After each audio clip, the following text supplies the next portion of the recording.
And welcome to the Technology Geek podcast. My name is Brandon, the Technology Geek, and we are here as we are every week to talk computers, the internet, security, ham, radio, and pretty much anything I feel like talking about on the Technology Geek because it is my show. I've often said many times we should have named it the Brandon Show. But we mostly talk tech, computers, all that kind of stuff on this show. As always, you can find out about all of our shows information on the technologygeek.org, as well as our Facebook page, our YouTube channel, and as well on our Twitter at KB3YUA. So we always have a lot to talk about here in the Technology Geek. But first of all, folks, I do want to remind all of you that, of course, the live stream is, as always, up on our YouTube channel, and that's a live audio stream, and you can listen to the live audio stream every time we do this. And if you don't, it's available in podcast format on iTunes, TuneIn, Stitcher, on our website, obviously, thetechnologygeek.org, all that. So there's many of different ways to listen to us, and like I said, we always do the live audio stream as well every week. So much going on in tech, as you know, as there always is. Obviously, we say about that every week, but I want to shoot the breeze with you guys here for a little bit, talking about, I guess, a lot of people talking about the mountains last week, and as you guys know, we live up in the mountains of PA up here, and they were talking to me the other day about how's the weather. Somebody asked me about the weather and how cold it's been and all that, and I got to tell you, the other day I was getting ready to leave the house to go take care of some things, and I look outside and it was snowing, and the weather guy literally 2 minutes earlier said there's no snow in the forecast, and there was some snow. So around here in the mountains of Pennsylvania, you can always guarantee the weather is going to change pretty much on a dime around here, but we deal with it. Like I said, I grew up here in the mountains of Pennsylvania, so I'm pretty well used to it. But it does make for some interesting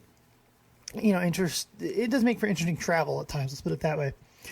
So a lot of you guys I know are thinking to myself, well, why the heck is he, I know a couple people in the chat room are like, why is he doing a live show Friday afternoon? This never, ever happens. Well, the truth is, I had some time today. I took a little break today from running the computer business and running around. I had to take care of some business with some of my rental property that I have, and as well, I have a yoga. As you guys know, I also am a fitness instructor, so I have a yoga class to do in a little while here and all that. So I figured, let me turn the microphone. I have some time. Let me get this podcast out of it, because I really do like doing this. This is a great outlet, and I really enjoy doing it. I got a lot of wonderful listeners. All you guys have been awesome. But yes, that's why we normally do not do live shows in the middle of a Friday afternoon. We usually do them Saturday afternoon, Saturday night, Sunday night. But this week you're getting it Friday afternoon, because that's when I can turn the microphone on. We got a lot of stuff going on this weekend, family stuff. So I didn't want to gyp you guys on a show.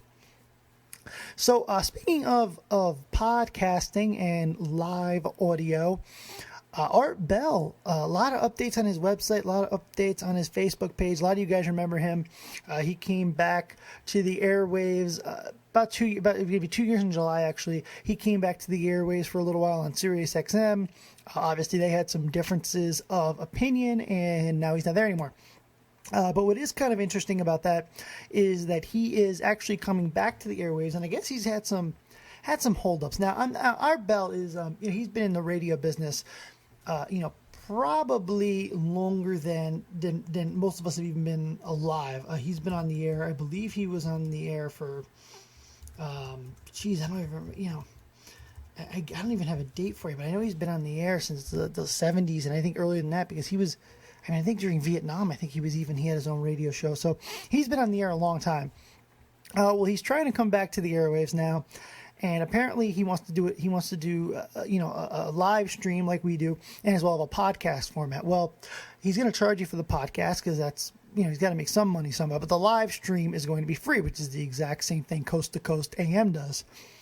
Well, apparently he wants to go ahead and get bumper music. Now, those of you that don't know what bumper music is, it's the music that gets played in between when you go to commercial and when you come back. For those of you that don't know what bumper music was.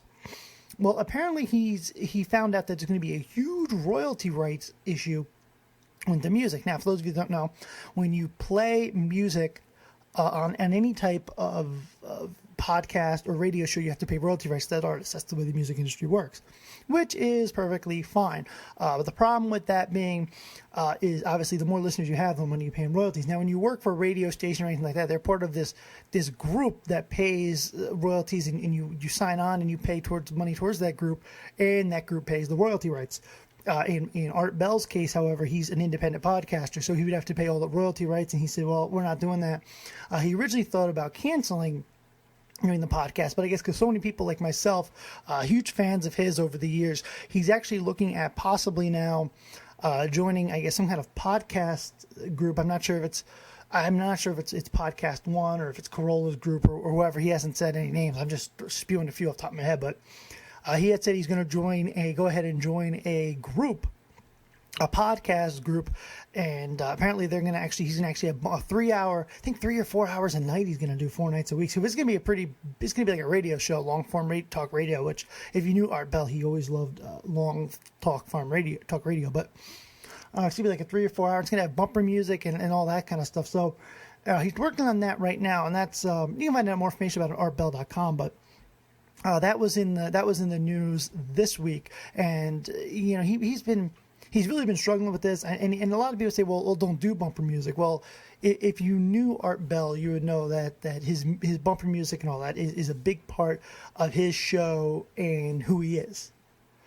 So, like I said, he's been dealing with that, and I'm sure he's going to make a comeback here. It's just going to take some time for him to actually get back on the, get back in the groove and get people on board, some of that. I mean, he's got a huge following. I'm sure he'll be back, but he's been struggling with this whole bumper music thing. But I think he's got it all taken care of now. So I'm sure he's going to be making a comeback rather soon. And I'm looking forward to it. I'm sure I'll be a subscriber. I think it's going to cost $5 a month or whatever for the podcast format. But again, I think it's worth it. He's a wonderful talent. And speaking of podcasting and radio, The other day, I don't listen to Howard Stern, but I am a fan of the Opie and Anthony show. They have a podcast, and it's really, really great. They actually have a huge following. Anthony Cumia, like I said, as I told you last week, is actually doing a live from the Compound Network. He's getting some studio space in New York, and he's just really on a roll with this. He's really got a great thing going on. But apparently, Howard Stern, somebody asked him about what he thought about podcasts. And I'm not going to play the audio here because we don't have rights to play Howard Stern audio on the show. But in a nutshell, he pretty much said in a nutshell that he thinks podcasting is really stupid, and that if anybody really wants to be a broadcaster, they have to be on radio or on Sirius XM like he is, and that he doesn't consider podcasts entertainment.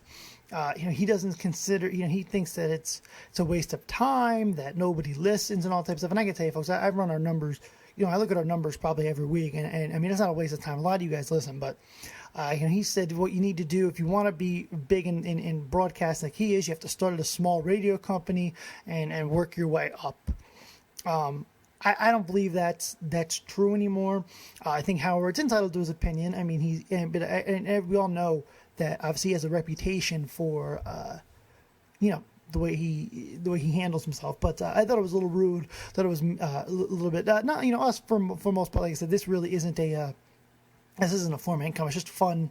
Any money we make always just keeps the site up and running, pays for bandwidth and stuff. But for those guys like Anthony Cumia or Corolla or any of those guys that are doing this professionally, I thought that was a real smack in the face, especially to Corolla, and Cumia, obviously. Stone Cold Steve Austin, he's got a great show. Jay Moore, all those guys that really, just to name a few of them. I mean, there's tons of them. Rogan, all those guys that really made a run at this podcast thing and really helped put it on the map. Who else am I missing that I listen to? Well, obviously Leo Laporte. All those guys that really worked hard to really make this media a really great success. He kind of just pretty much spit in their faces. All those guys aren't making, 250 million, for a couple of years on Sirius XM, so he was kind of a little mean, kind of disrespectful, but that's the way Howard Stern, you got to take at face value. But I definitely don't believe that. I believe that this definitely is definitely the future of talk radio, is podcasting. And I think that, he was rude and all that, but that's Howard Stern. I mean, I used to listen to him way back when, but I haven't since he went on Sirius. But he had that to say as well. But again, I think podcasting is definitely the future. But Art Bell, like I said, coming back as well. You get a lot of big names now in podcasting. Over the last couple of years, so some interesting things, folks, that are going on right now. Just to name a few things, I had somebody send me an email with a question the other day, talking to me about how they heard that I was doing that I was going to be doing some gardening here on our property, and come springtime, and how I wanted to grow my own fruits and vegetables and stuff like that. And somebody had made a comment about starting their own business, and how they wanted to get going, and how they wanted to start growing their own fruits and vegetables and start selling vegetables and fruits and all these different places. And I got to tell you, I'm all for gardening now. Now we're doing gardening just for ourselves to kind of save some money and just for a little fun summer project. I'm an outdoorsman, so I really like being outdoors. But for those of you guys that if you're thinking about starting any type of business where you're going to be selling food, and I only know this because my family they were in the restaurant business my parents were in the restaurant business, I think 20 years almost. If you're going to be doing anything, we're going to be selling food, you need to be incorporated, and you definitely have to have some kind of insurance. I know people say all the time, well, I just go to farms and get my food, get my eggs and my milk. And, we do that here. I'm in the mountains, so I go down my road and I can go 2 or 3 miles each way and get to a farm. But, if you're going to be doing anything like that, you're going to be selling stuff, especially if you're going to be canning it and selling it, you really got to be careful. You can really open yourself up to a lawsuit or something if somebody gets sick. I'm just telling you that for your own safety. This person, I'm not going to say who it is, but this person sent me, that they're trying to start their own little business, selling their fruits and their vegetables. They're growing a lot of stuff, and they're going to buy another couple acres, and they want to, start selling food and all. You got to be careful too, folks. It's anytime, we live in a liability world, and if you're selling direct to consumer, that person gets sick or something like that, you can definitely have, some liability issues on your hands. So if you're going to do something like that, I strongly recommend you at least get insurance, if not incorporate. So just so you guys know that. Like I said, we're growing this stuff here just for our own. We're gardening, just kind of for our own little, our own supply here. So if I do something wrong, I get sick. It's not me. But if you're going to be selling stuff to anybody, you should really think about insurance. And that's with any business. Even with my computer business and my yoga business, I always we have insurance and everything, and even my home, even my rentals, all they have insurance. Insurance is a big thing, folks. It protects your personal assets. Very, very important. If you have any additional questions on that, obviously send me an email. You guys know how to get in touch with me on the website. But, again, insurance, incorporation, all that stuff is very important. If you're going to be doing any type of legitimate business, obviously paying sales tax, reporting the stuff to the IRS, all that's very important to stay legitimate. So speaking of the update, I'm giving you guys, weekly updates on the garden. So I was on the one of the podcasts I like, and one of the forums I like, the Survival Podcast. I was actually on there. I was just on there yesterday, and I was on the forums because a lot of those guys have been really awesome on the Survival Podcast about the forums and stuff. And those guys have been really cool, and they've been helping me out. I was looking at when to start planting, and apparently, an area we live in, the last frost of the year is usually May 30th. So any crops that are going to need to be that are going to be get hurt by frost, like fruits, vegetables, all that have to depend after the 30th. Anything that isn't going to be susceptible to frost, I can plant probably early May, mid-April when it really thaws. But I never knew that. That was something I learned this week. I also learned too, as I've been collecting these pallets to build, because we're going to be building the flower beds out of pallets. I've also found out as well that you have to look at the pallet to make sure that it's actually a pallet that was debarked and doesn't have any chemicals on it, or is it going to contaminate the soil?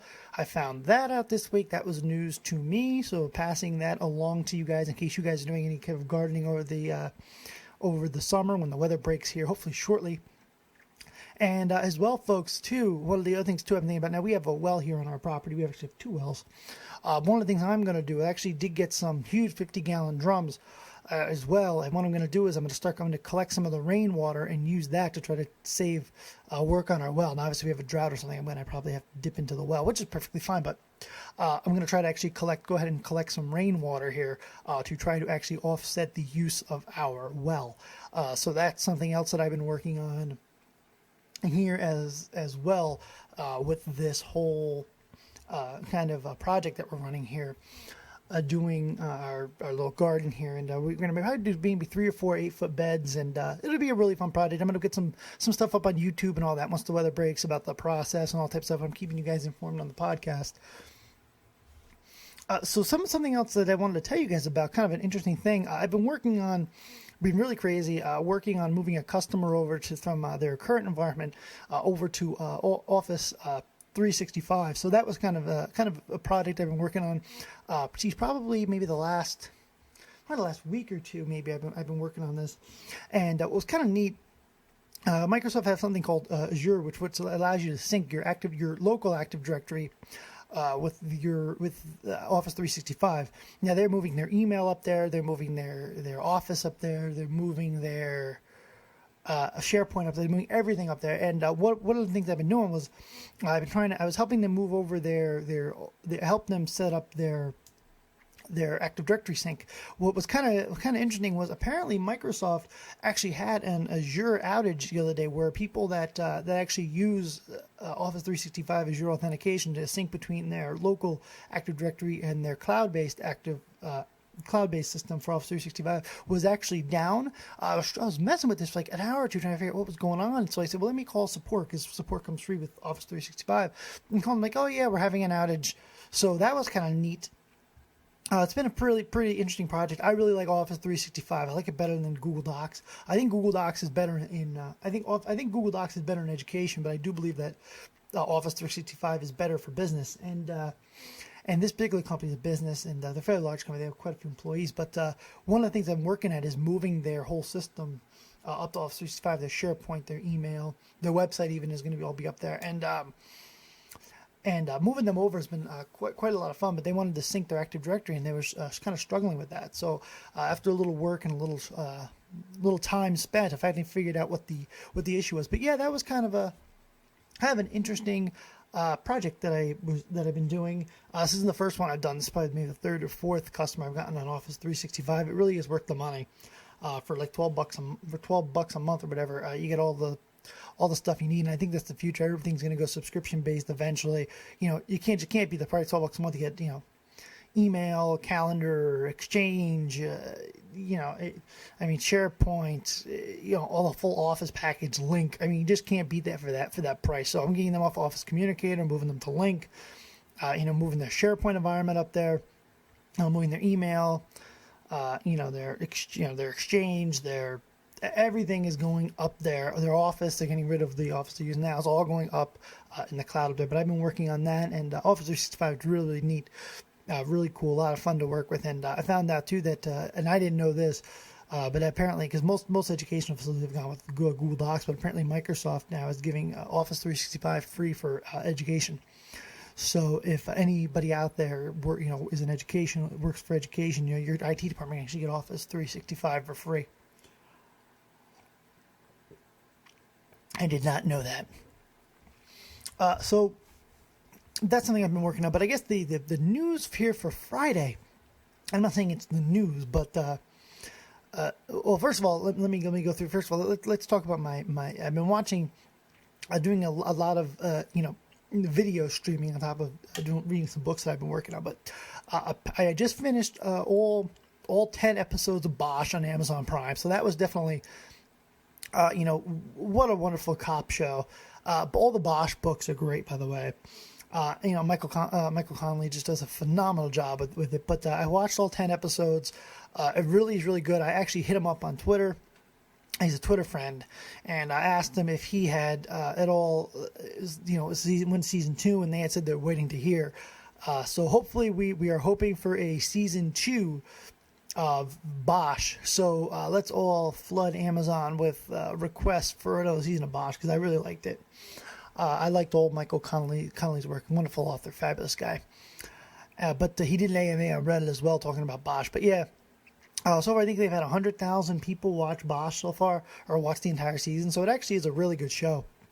But I'm really hoping for a season 2. So let's keep our fingers crossed, and hopefully Amazon pulls through for us. If not, maybe Netflix will pick it up. We'll see what happens. So Hemlock Grove, I have to tell you, on Netflix, not a big fan of Hemlock Grove. I'm not going to lie. There's nothing wrong with the show. It's a good show. It's just not my brand. of programming personally. And I was on the internet today looking over some things, and apparently they're going to have one last season of Hemlock Grove. It's going to be season 3, and it's actually going to be the final season.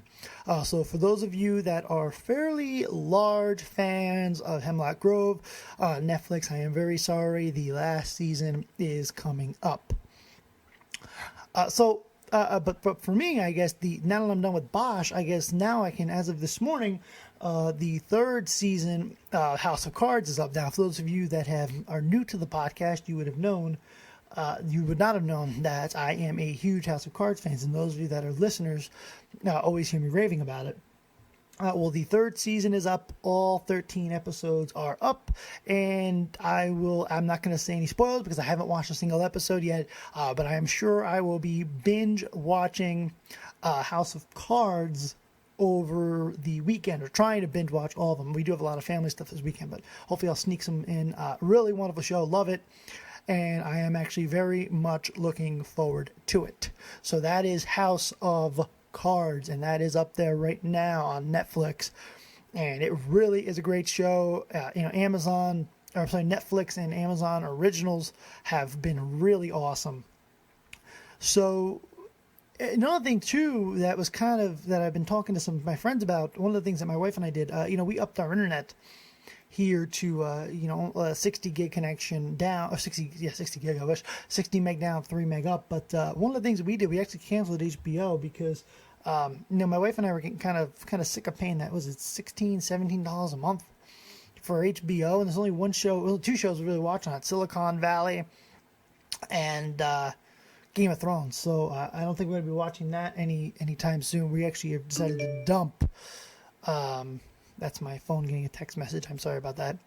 One of the things we've decided to do was kind of dump HBO because there's only 2 shows we watch on it for $17-18 a month. I mean, we watch more on Netflix and Amazon Prime than we do at all on HBO. So we decided to go ahead and dump it. But one of the things that my wife and I were talking about too is how Bosch was great. And I hate to say this, I'm not trying to disrespect anybody who likes Bosch, but I really think Bosch would have done much better if it was on Netflix. Because I think the show is phenomenal, but I think Netflix has a bigger audience for original series than Amazon does, and I really think the show would have done much better if it was on Netflix. Now, not saying that I don't love it, and that I probably will. I mean, my wife has it just for the shipping for her business, but I would probably keep Amazon Prime. If I didn't have Amazon Prime, I'll say I wouldn't be able to watch it. But as great as Bosch was. I know a lot of people keep Netflix just for House of Cards and for Orange is the New Black. I don't think Bosch has enough. I think great as a show as it is, I don't think it has that Netflix bite to it that people will keep the service just for that. I think it's kind of an additional thing on top of the free shipping. But that's just my opinion anyway on the whole situation. So before we move on to our news of the news and all that stuff that we always talk about on this program, the tech news of the week. One of the things I do want to say, folks, is we have a new sponsor to add to the growing list of sponsors that we have as part of our members club. Now, those of you are asking, what the heck is a members club? Well, it's the Tech Geek members club. You pay $10 and you will get access to all of the wonderful sponsors that we have, and they are all up on our site, technologygeek.org. Click on members club, and what the members club is, guys, is pretty much a donation from you guys, and you get a ton of great sponsors. And what these sponsors do is they give you discounts and pretty much keep the show on the air, because what happens is we don't really make money on the sales of it. What we do is we make money on them giving you the coupon codes, and then you go use the coupon codes. We don't make any money on the codes. What we do is we make money on the $10 that you donated to us to get the coupon codes, and that's the members club. As well, you get access to the forums, you get free ebooks, you get all that wonderful stuff that comes with it. And we'd appreciate it, folks. Those $10 you guys give us for that, it adds up. And what you do, we get your email, we join you to the mailing list, and every time we get a new sponsor, you get that. So it's $10. It's a one-time deal. $10, and you get all these sponsors that I constantly am getting for you guys for $10. And it's not a recurring fee, it's once, that's it. So it's really good, and then you're part of the club. You're on the mailing list for all the other cool stuff we do as well. And you get discounts actually to Anacon when we go to that Comic-Con, we get discounts to that. We do shows from them. We do live shows from there all the time. You get discounts to other stuff as well. And that is my iPhone ringing. So if you would just hold on for one moment. Okay, so now that we took care of my little iPhone situation and answered the call, just so you guys know, like I said, we give you access to all that kind of all different stuff as well. Not only just the stuff that's up there, but we also give you other discounts, other things we do, live shows and all that. But one of the new sponsor is Iron Edison Battery Company. They're a really wonderful company, and they are actually our newest sponsor. And we have, like I said, we have the link to their site. It's ironedison.com, or you can go to our website and link from it there, which will probably be a little better for you. And what Iron Edison actually is, folks, is they are not only are they a new sponsor, but they are the online leader in nickel iron batteries, solar power, and renewable energy products. And they're providing people with off-the-grid clean energy solutions. And what this is, folks, if you're a ham radio operator, or if you just need batteries to keep your house running, or if you need emergency batteries, anything like that, this is the company to go to. And with our link on our website, under our member club, you would actually get 5% off. And like I said, there's all different types. There's lithium batteries. There's complete off-the-grid systems. They sell cable, wiring, solar panels, inverters, battery racks, and all that wonderful stuff. And that's at Iron Edison. And I will as well mention them, obviously, in my tweet. And there will also, a lot of information will be available about them on the website and all that stuff. But they are, again, ironedison.com, and they are the newest sponsor of the Technology Geek podcast, and we are very much appreciative of that, considering we have a lot of people that listen to the show that are ham radio operators and guys that are first responders. So we do very much appreciate that, and you get 5% off on anything you purchase from them, and we are very grateful to have them as a sponsor on the show. And if you click on the link on our website, you'll get 5% off, as well as they are part of the members club. And again, those members club, that $10 donation that you guys give us will get you access to Iron Edison and a lot of other sponsors that support this show. So we thank you very much for supporting the sponsors, because they do a lot to take care of you. And we do have a lot of great ones, folks. We have our buddies over there at Survival Straps. We have IT Pro TV. Those guys are giving you almost 25% off. It's a good buy. We have all these other different companies that are really great. And again, that's technologygeek.org, and click on the members group and join the club and get all those wonderful discounts. So I guess as far as the news goes, I guess we'll dive right into that segment. A lot of news as always this week, as well as I also have your questions as well. Obviously, one of the things, I don't say obviously, but one of the things that I thought was kind of interesting, I saw it on Slashdot just now before we actually decided to go live with the podcast. Obviously, Facebook putting users on what they do is Twitter is doing as well, but they apparently have we've been talking about this for a while on the podcast, but they apparently now have a suicide prevention thing going on where Facebook, if they see that your Facebook posts are a certain way, or that something is not right, they can actually go ahead and actually put you on like a suicide watch, which I understand they're doing that. I think there's been a lot of uprave on Twitter about it, about how how does Facebook have the nerve to do that. How does Twitter have the nerve? But the truth of the matter is, folks, a lot of young kids that are use Facebook as an outlet for stuff like that really do sometimes need that. So it alerts the authorities, it alerts, I believe, the school as well and some of that. But it actually is a really great feature for any young person that unfortunately has a struggle with suicide. It actually does connect them to the suicide hotline and all that type of stuff. So it actually is really important. So we're starting to get, I guess, more information on Microsoft's goals for their new for the new Windows 10. But apparently Microsoft it was in the news this week. They have, I guess they're trying to create a new rendering engine, I guess, from what I'm reading on Slashdot. Microsoft put up a post about explaining what they want to accomplish when they start working on Project Spartan, the new web browser that will ship with Windows 10. So obviously we're getting rid of IE. They say some things wouldn't expect to hear from Microsoft. We need a plan to make it easier for web developers to build compatible sites regardless of which browser they develop first for.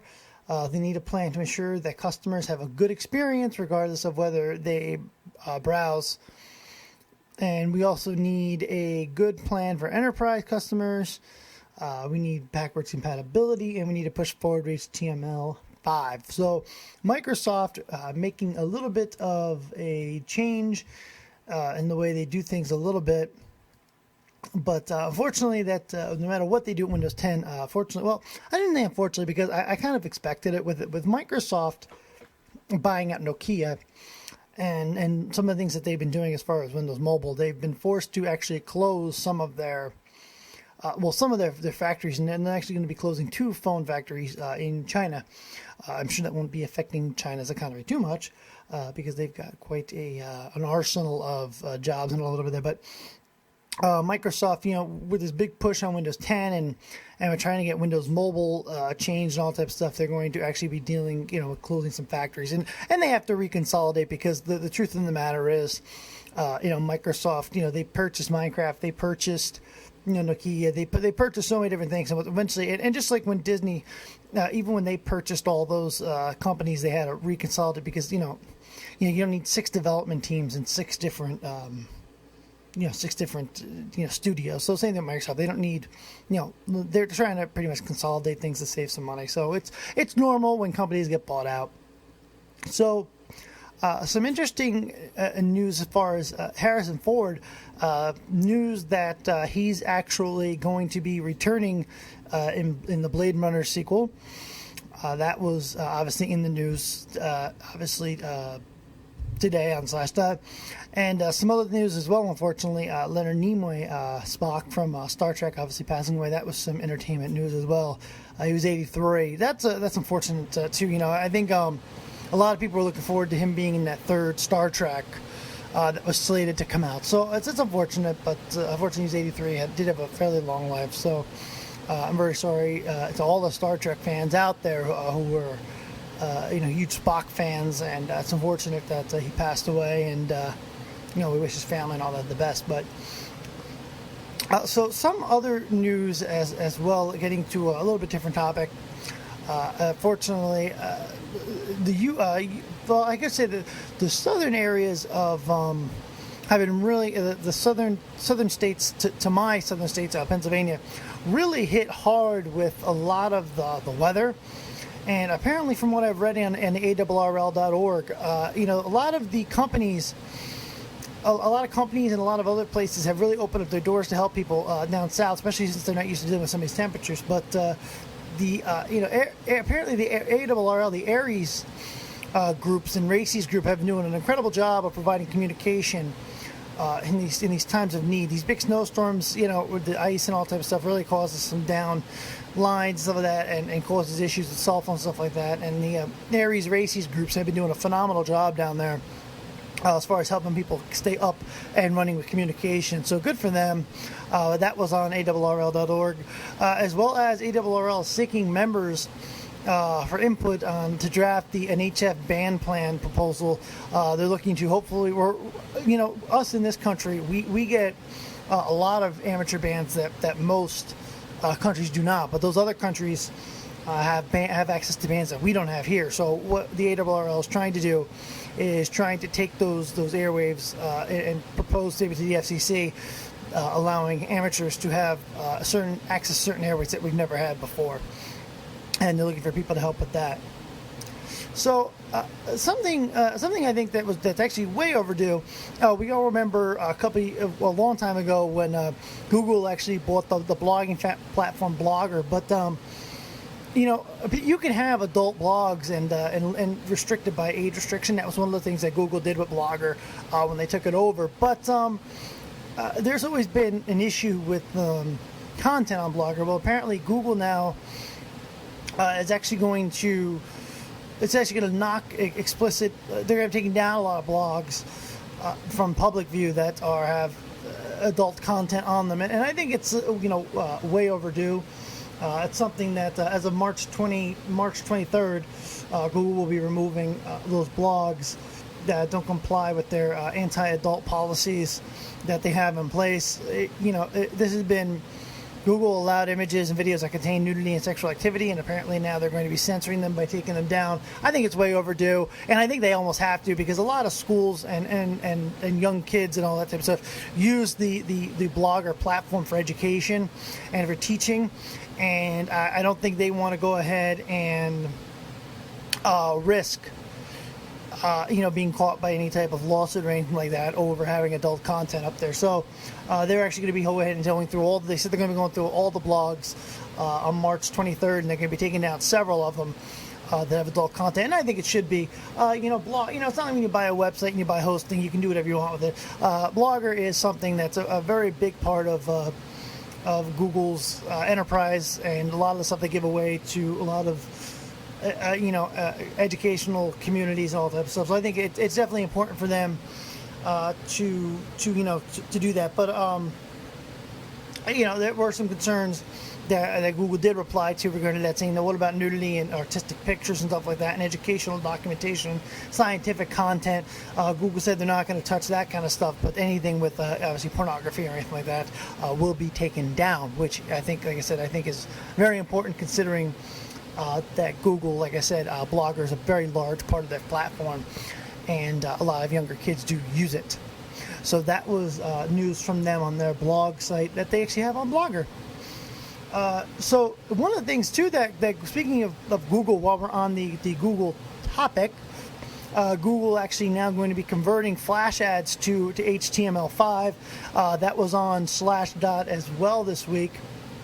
It doesn't actually surprise me, to tell you the truth. Google's been pushing very, very hard to actually go ahead and get all the HTML5, use HTML5 exclusively. They've been slowly getting all the YouTube videos and all that over to HTML5. So this actually doesn't surprise me. Apparently, Google Display Network will now actually support those devices. Back in September is when they started it. There was a trial. Now apparently Google Display Ads and DoubleClick campaign networks will create HTML5 versions of all Flash ads, and Google will automatically convert eligible Flash ads to HTML5. So that was on Slashdot as well. And of course, let's not forget about Google, obviously, as well. I feel like this is our Google segment. Google as well, also teaming up with 3 wireless carriers to combat Apple Pay. And this really, to me, isn't news. Google's had, their own type of Apple Pay. They've had Google Wallet for a long time. It just never really took off. I think Apple has the name recognition and the power of a name that's able to really get it to take off, but it hasn't. And now that people are really going to start clinching onto it because of Apple, I think now Google's going to try to capitalize and push theirs a little bit. So, I'm sure that's coming up very shortly as well. So speaking of Apple, by the way, a jury telling Apple to pay out, I think $532 million is it, for a patent lawsuit. I try not to mention too many patent cases, but I found this one kind of interesting. because it was over the DRM technology relating to storage of downloading song, game, and other videos through iTunes by a company called Smart Flash LLC. A lot of people are saying that the company's a patent troll, but apparently they do own the patent on that. The trial happened in the same court that decided Apple owed Vermex $368 million over the FaceTime-related patent back in 2012. So, you know, Apple's always going to struggle with these patents, but at least now they've actually went ahead and yeah, they've got, you know, they got it. You know, they're going through with it, and just like, you know, Microsoft struggled with this, and you know, Apple's going to struggle. Anytime you're the big dog in the fight, everybody always seems to go after you for the patents. So, some other news as well. There's a big fiber line cut in northern Arizona area, which caused huge outages for a lot of phone companies and for a lot of cable companies. A lot of people were out phone and cable for a while because there's a big fiber cut. It looked like it was vandalism. That was in the news this week as well. That was huge news, actually. It was actually breaking news, actually. So some not old news, but a little bit older news. You know, we all know that no longer will the FCC be issuing paper licenses. It's all going to be digital now. That was in the news as well. I kind of figured that was going to happen eventually. Things eventually have to go paperless. So, but yeah, that was in the news as well. So some more news. Talking about let's talk about Reddit for a minute. Reddit apparently now you have to, any type of without their consent, you won't be able to, as of March, the site is imposing a ban on content that has explicit nature, that a subject has to be given permission to post.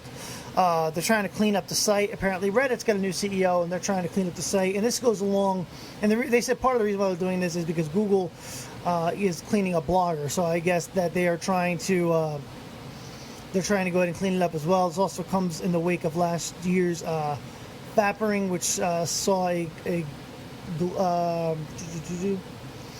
which saw a bunch of photos leaked. Remember, we all saw the big leak from iPhone. You know, remember the the iTunes store, and as well too as Moot. They got hit pretty hard too, as well as some other ones. So they're trying to clean up the content, which they should. I think as part of anybody that's a responsible .com owner also has to maintain the .com as well. I agree with that. So there's another interesting article which I thought was it's interesting to a certain degree. Was the 3 million strong RAMNIT botnet takedown? National Crime Agency took down a huge botnet over in Germany. That was basically what this was they were trying to pretty much come up with a another kind of Bitcoin, and they were infecting people's machine and actually trying to make Bitcoins from it. That was what they were kind of doing with this. Lenovo obviously had their website hacked. That was in the news this week. This comes right off of, remember they were having an issue, we talked about this last week, where they were struggling with some software that was on their machines that they had to go ahead and were being told to, take off. So that was also as well. Lenovo's been hot in the news the last couple of weeks. And by the way, too, Inspector Gadget, by the way, getting a reboot on Netflix. They're going to apparently digitally enhance it and do some things with that. That was in the news as far as Netflix goes. And some other news with Radio Shack as well. The Radio Shack just seems to be hanging on here. I'm not sure how they're doing it, but they just seem to be hanging on. Our friends over at Radio Shack. The Radio Shack name is up for sale with bids starting at $20 million. And apparently people want to buy the Radio Shack name. And, general plans, were to shut down the store and sell it, close half of the stores and all that. And co-brand the store with Sprint. They haven't outlined what the plan is yet, but apparently people have wanted to bid on the name Radio Shack. There's a lot going on there as well relating to obviously Radio Shack and what they're going to do there. I'm curious to see how Radio Shack actually pulls out at the end, what they're actually going to do, because they've been really struggling and they're still struggling right now. And I'd be interested to see what they're actually going to try to do as far as survival. I do think eventually that the brand is just going to have to go under, but it's really a shame. But they're still hanging on.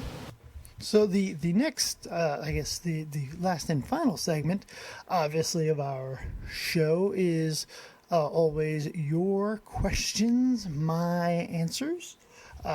We've been doing this since day one, so if you want to send me if you want to go ahead and send me a question, it's at always thepantytech@gmail, or you can go on our website, thetechnologygeek.org. You can use the Ask Me a Question link, and there's all the information with how to ask me that question. So I guess some really interesting questions this week. You guys always have very, very good questions, but this week we had a couple of very interesting ones. Somebody had asked me, how do I record a radio clips? Well, I actually like listening to Coast to Coast AM, and I don't want to spend the $6-7 a month to subscribe to them. So what I actually use, I use dar.fm. It lets you record any radio show online. They're a really, really good one. There's also another one called, this is like a subscription-based radio product. It's called Replay Radio. It runs on your, damn, there's another Bing. See, I'm getting a lot of retweets right now, so people are bing, bing, bing my phone. I thought I silenced it. I guess I didn't. But they're a really good one. I know a friend of mine uses them. It works. There's an app for it. It also runs on your Windows and on the Windows platform, the Mac platform. Works on all different platforms. So, but they're a good one as well. But I really like dar.fm because it's free. But that's just, me. So another question somebody had was, I'm having trouble with Slackware Linux. Anything you can recommend? Well, if you're running Slackware as a server, I mean Linux is Linux on a server. But as far as the desktop goes, I always go back to Ubuntu, and the reason why I always go back to Ubuntu is because they actually have like the market on desktop Linux. Red Hat had the market for a while, but Ubuntu really does now. But so that's something. And as well, along with that, Slackware Linux doesn't have the app support that, say, an Ubuntu or even a CentOS or a Fedora would have for the desktop. So I like Slackware Linux, I really do. The only problem is you may run into issues with simple stuff like Skype and stuff like that, because Spotify, all those stuff have Linux applications for, especially now with Ubuntu coming out with a phone. They're going to have even more support, but so that's something you may have to deal with, unfortunately. But I like Slackware, I always did, but I really think that if you're going to be running any type of mainstream, if you're going to say, hey, I'm going to replace my Windows machine with a Linux desktop, you're going to have to really have no choice but to go with Ubuntu or Fedora or one of those, especially really Ubuntu, because they really have the market on the desktop. But I mean, if you're going to be running a server, hell, Slackware is great. I love it. So the next question I got is, can I load Android programs on my PC? Well, there's a couple different ways you can do this, by the way. The first thing we'll talk about, if you want, say you want to develop, and I've gotten this question before, say you're somebody who wants to develop an app for the Android, you can actually download the Android OS and run it in a VM. And this way, if you corrupt the VM, you just roll it back to an old snapshot. That's an option, but there are also some other options as well. They do have an emulator for Android programs for PC. It really depends on what you want to do, but yeah, it is very possible actually to actually run an Android program on a PC. Really depends on what you want to do with it. I myself have actually written some apps, and what I did, I actually ran it virtually inside a VM and programmed it this way. If I crash it, doesn't matter. It's a VM. I just roll it back to an old snapshot. But there are other options as well. There are emulators. There are all that kind of stuff for the PC. So I got the question from somebody. They know I'm really into the audio stuff. They actually wrote me an email. They said, what do you think is better for listening, earbuds or over-the-head headphones? I gotta tell you, I like them both. That's the problem. I can't say yes or no. One's better, one's not. Beats, it's like even the Beats has the earbuds and also the ones over the head. Some people say, it sounds better over the head. Some people say it sounds better with the earbuds. The earbuds you get with your iPhone are quality, but they're not nearly as quality as, say, a Beats audio headphone or a Soul Republic headphone, but they're still good quality headphones. Now, Soul Republic makes earbuds as well, and they also make over-the-head ones. And they both test the same on the reviews I read when I got this question. So, is one better than the other? I don't really know. They both test the same, so I would imagine they are the same. I think as long as the sound quality coming out of both of them are the same, I think it really comes down to what you prefer to wear in your ears. Somebody asked me, how can I improve Skype for podcasting? And that's something. This isn't the first time we've gotten this question. When it comes to Skype, I know, for instance, like Stone Cold Steve Austin podcast, he's always talking about how he uses Skype all the time for his. I know Anthony Kumi uses Skype for his podcast as well, but I don't like using Skype, and I know Leo Laporte and a lot of those guys use it. I personally don't like it. I find that the audio gets glitchy. I find that sometimes the quality of the audio isn't the best. I really like Google Hangouts because the sound quality is there that I don't think is there with Skype. Skype a lot of times makes a lot of clicking noises. If you actually watch Leo Laporte's podcast, sometimes he'll tell people to disconnect and reconnect with a clicking noise. Stone Cold Steve Austin on his podcast, he's complained about the noise on Skype, and plus too, it's kind of cumbersome too because you have to, if you're doing it all on one machine, you have to have an app that'll let you record two audio streams. So that's a point of failure there, and also too. Skype tends to have a tendency to disconnect a lot. Don't know why. And, I just think that overall, I just think Google Hangouts is much better. Now, if you are trying to improve your audio quality for your podcast and you're doing a lot of interviews, what I strongly recommend, and if you listen to the Grolix podcast that I did with them, I actually made the mistake myself, and I didn't realize I was doing it until a little bit into the show. What you want to do is if you are doing an interview with somebody over Skype or over Google Hangouts or anything, they need to wear headphones, and so do you. So this way you're not echoing. That's a very common mistake that a lot of podcasters make. They don't realize it when they're doing interviews. They don't have people wear the headphones so you don't get the echo and don't get the feedback. That's a very, very important thing. And that might help your audio quality. That might be actually your whole problem. And you also, too, as well, if you are struggling with audio quality during the Skype podcast, obviously make sure the person's using maybe not a quality microphone, but something, make sure they're not right on top of the microphone like I am right now. That could be an issue. Make sure they sit back about 6 inches, 7 inches from the mic. And also, too, what kind of microphone are they using? Where they're plugging it in? Do they have it hooked up right? Are they going through a mixing board? Try to make the podcast as, I don't want to say as simple as possible. Try to keep your technical stuff down to a minimum, so especially on their end, they're not tech savvy people. It'll just make your podcast quality, your podcast audio, and just your whole situation just go much better. So I think that's pretty much it for the questions. I think that's pretty much it. So I want to thank everybody for listening, and again, I just want to encourage everybody, if they could, really think about joining the member support. That $10. Just on the couple sponsors you get alone, it'll be worth its weight in gold. And this way too, you'll go ahead and you get that $10 back in only a few purchases. So I want to thank everybody for listening, and we will see you next week. Thank you very much.